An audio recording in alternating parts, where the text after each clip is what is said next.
Good afternoon, and thank you for joining us for this 13 Plus FastCast. I'm Mary Coleman. We want to start with your weather, bringing in meteorologist Corey Coates. Corey, the U of A game is not in Tucson this weekend, but people are still going to be out watching it. So very curious about the weather. And how about this, the first weekend of fall? And Nice. can fall come any sooner with the extreme heat that we saw this summer? I'll be diving into what we could be looking at in the fall. But right now, let's dive into right now. The numbers overall in our region have been all over the place, so a lot of these are wrong, and I've been trying to edit it, but the one that just came back on, we've been having trouble with the Tucson ASOS unit, which is what we use to record weather variables, 97. That's the one I want you to focus on. So already a little bit hotter than we have expected to be today. That's because we've had a lot more sunshine than the last couple of days. You can see not a ton of cloud cover, just some scattered clouds mostly to the north and northwest of the city, up I-10, Phoenix and Casa Grande, dealing with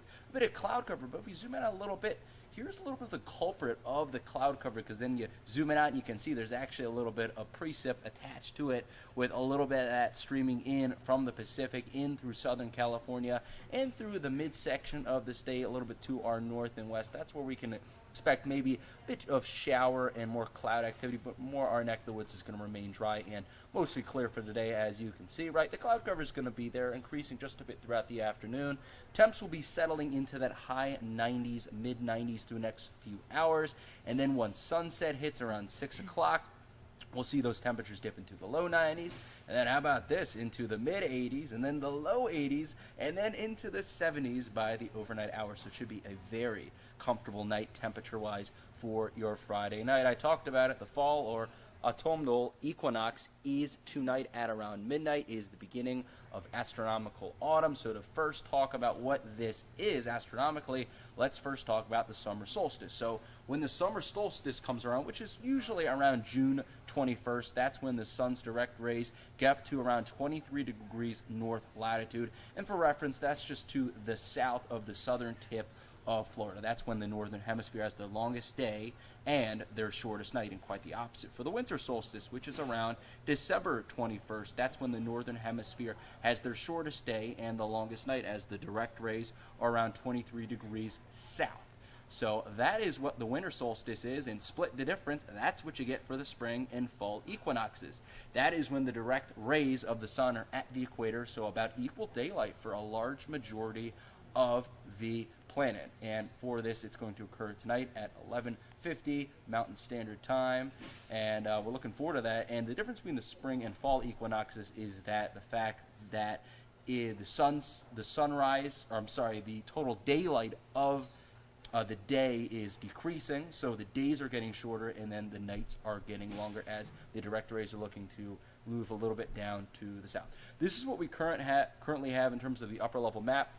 So we got a high pressure, like a baby heat dome, to our south. That's helping funnel in with that clockwise motion some moisture from post-tropical Kenneth. And you saw that earlier in the radar imagery, so they're seeing that a little bit to our north and west. That moisture source is going around as Kenneth looks to dissipate into pretty much nothing. So what we usually have now with the southwesterly west wind is going to be dry conditions. That's what we're going to have for Saturday. Cooler temperatures, right? So you saw that high pressure, that's going to diminish it a little bit. A little kink in the jet stream is going to bring a little bit of a little trough down to our region, cooling us off just a bit for the weekend. But then you can see a little bit more of that red, so that heat dome to our south is going to look to expand a bit to the north, heating us up a little bit by the beginning and then mid this week with some dry air. And then again, we're going to get a little bit cooler as that heat dome really looks to dissipate. Another little trough looks to dig into our region, or an upper level low, by later this week. And you can see that here with our temperature trend, right? A little bit hotter today. We cool down a bit this week. It should be a great weekend, Mary, for the first weekend of fall. And we see those temperatures ramp up a little bit at the beginning to mid this week. And then you can start to see them starting to taper off just a bit by the end of this week. And as I said, with that pattern, dry air is expected, right? We have 0% chances, a 10% chance on Friday, but overall, we're going to be remaining dry with rain chances remaining very low for the region.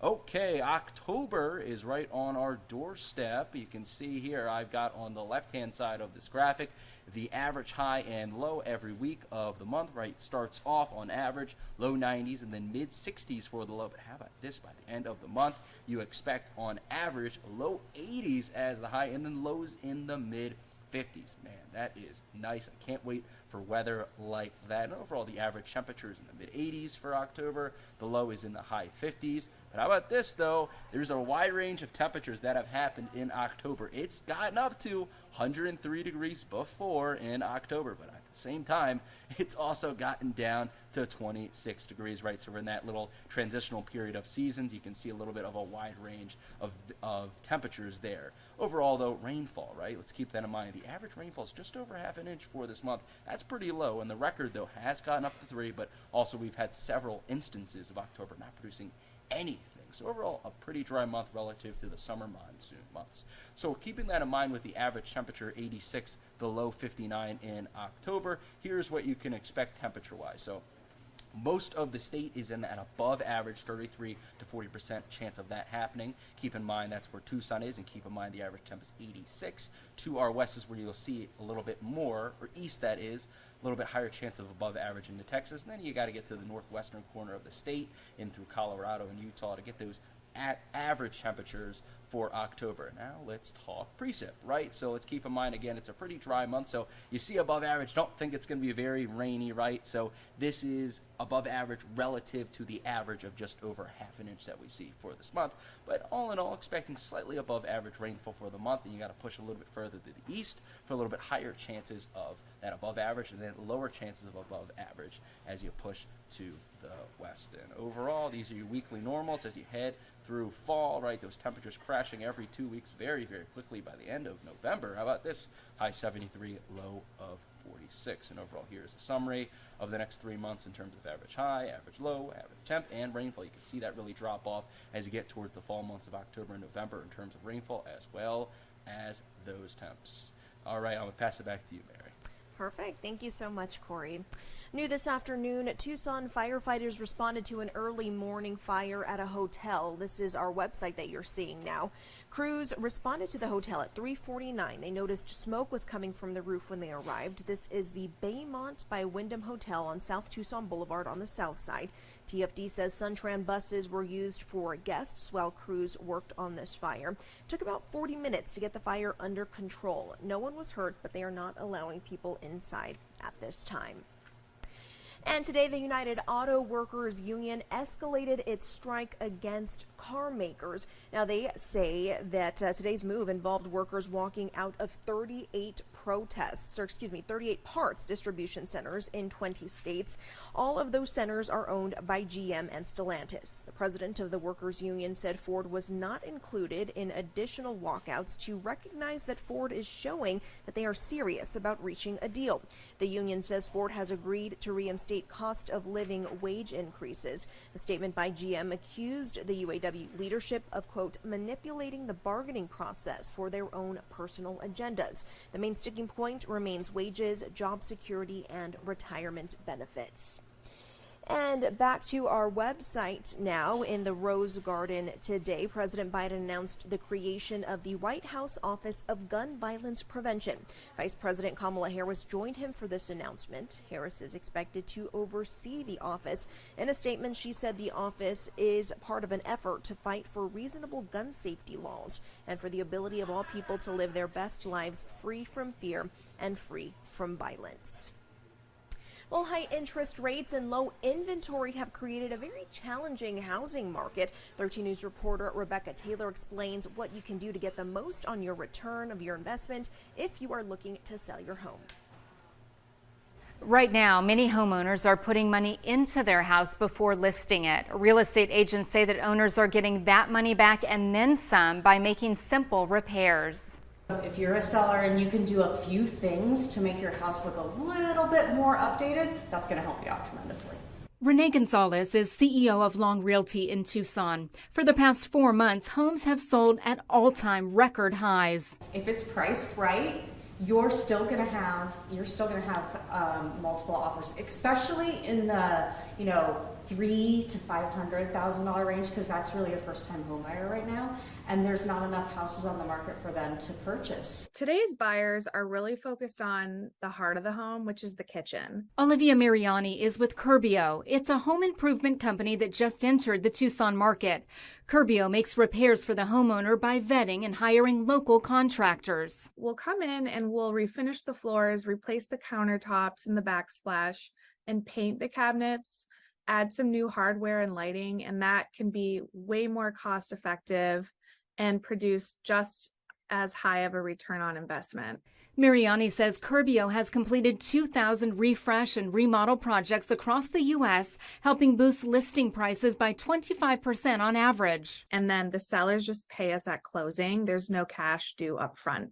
Online customer reviews about Curbio are mixed. Phoenix real estate agent Tiffany McGolio says it's helped her clients. It's great for single moms. It's great for the busy homeowners that don't have time to do the renovations themselves, the people that don't have the upfront cash to front to do the renovations. Meantime, as buyers contend with elevated mortgage rates, Gonzalez says it's important to work with an experienced local realtor. As a buyer, I would say stay in the market. Stay in, have somebody watching for you so that when that house comes up that you're ready, because you will get an opportunity. Gonzalez predicts when interest rates go down, prices in Tucson will continue to go up because more people will be looking for homes. Rebecca Taylor, 13 News.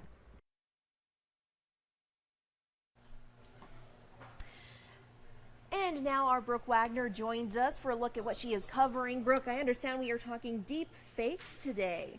Yes. Such a crazy topic. Well, and we've been talking about deepfakes a lot lately and all the things that scammers can do with photographs and video, and that's been going on for a while now. Well, a couple of weeks ago, we told you about a letter sent by Chris Mays, the Attorney General of Arizona, and all the attorneys general from around the country, asking for the restrictions to be broadened by the government to include deepfakes involving children. So what's happening now, and by the way, this is a practice that has doubled in the last year, is that these fakers are taking photos from your family's social media or from your kids' social media site. So if your kid takes photos or selfies and posts them, or if grandma and grandpa are taking photos of you and posting them, they're taking those photos and manipulating them and to create new exploitative material, child exploitative material. So they're trying to stop this from happening, obviously. But in the meantime, and there are lots of efforts underway to do that. The social media companies are working on some new parental controls to help make that happen, to help you have a better idea of what's happening to your photographs. But in the meantime, this is a pretty freaky thing for parents and families and even kids to think about, because they can take these, they can use the photos to extort your child and force them to do things, to get the pictures removed. They can use them to fake a kidnapping of your child. I mean, it's just the ideas they have are never ending and very disturbing. But there are things that you can do to tamp that down, tamp down the risk. And so that's what we're looking at Fact Finders tonight at 6. It's a really important story everyone should hear. Absolutely. And as a mother, I can imagine that this is something that, you know, is very important to you as well to learn about. Well, you sort of, I mean, my kids were little when social media was just beginning. And at first it was pretty weird to think about posting pictures of them. And then it just became it exploded. And that, you know, there are families who make their living based on what they post of their children. It's sharenting is the term that's kind of taken hold. But so now there's this pushback on that, but it's a personal decision. So we'll be talking about that for sure. Looking forward to it, Brooke. 6 o'clock? Yes. All right. 6 o'clock on 13 News. Can't wait for you to see it, and stay safe. Yes, absolutely. Yeah. We will see you then. Thanks, Mary. Thanks, Brooke. Back to some of our other news headlines. And now, people aren't just unsure about the effectiveness of vaccines for humans. New research shows people are skeptical about vaccines for dogs. A report in the journal Vaccine found 40% of people considered dog vaccines unsafe. 20% said they are ineffective, and 30% believed vaccines for canines are necessary. Veterinarians said dog owners always had some level of hesitancy when it comes to vaccines, but that level has increased significantly since the pandemic. And get ready for ads if you're an Amazon Prime member, or get ready to pay up if you want to skip them. They are the latest to raise those prices. Amazon says it will start including ads in shows and movies starting early next year. And if you don't want to see them, you'll have to pay $2.99 extra a month. Now, Amazon says the ad-generated revenue will allow it to continue investing in compelling content. It's part of a move by other streaming services to increase revenue while giving customers an option to avoid watching the ads, of course, for a price. Disney Plus will start charging $13.99 a month for ad-free viewing, which is 75% higher than the ad-supported service. Netflix charges $15.49 for ad-free viewing, which is more than double the price of a monthly subscription with ads. And we want to leave you with a live look outside this afternoon. A couple of pretty clouds out there. You can see some of those plants kind of blowing in the wind. But as Corey mentioned, it's going to be a pretty gorgeous weekend, especially if you are considering some of the heat waves that we had seen in previous weeks. We hope you have an awesome afternoon, and we will see you back here at 7:30.